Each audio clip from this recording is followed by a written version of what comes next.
Lorsqu'un président de la République française interdit, moi je suis tombé sur le dos quand j'ai entendu ça. Vous savez que l'Union africaine, qui était à l'époque présidée par son Excellence le président Obiang, de la Guinée équatoriale, avait, à propos de la Libye, avait une solution négociée à proposer.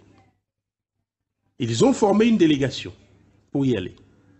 Et Sarkozy leur dit, je vous interdis de monter dans l'avion, parce que si vous passez l'espace, je vous flingue.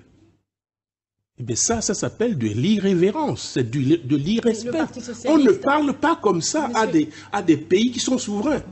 Ce n'est pas que des mots, ça a un sens. Mais M. Yamnian, quand vous dites qu'il y aura le respect, c'est ça que ça veut dire. Le Parti socialiste a soutenu la politique menée par Nicolas Sarkozy, notamment en Libye, en Côte d'Ivoire. Non, on n'a pas soutenu.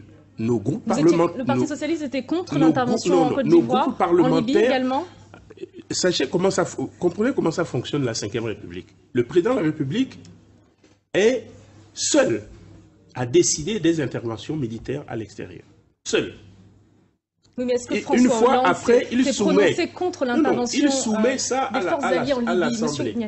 Le groupe socialiste a pris acte de l'affaire en expliquant que ce n'était peut-être pas ça la solution, mais que peut-être avait-il des raisons, des renseignements qui lui permettaient de faire ça. Et sur la Côte d'Ivoire. Et pour la Côte d'Ivoire, c'est pareil.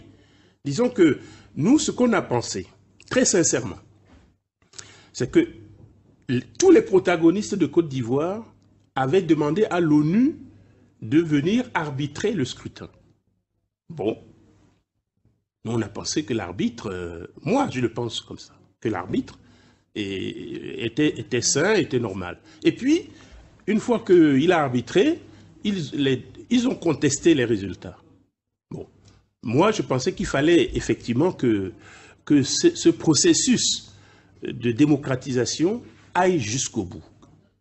Or, manifestement, ce n'était pas si clair que ça.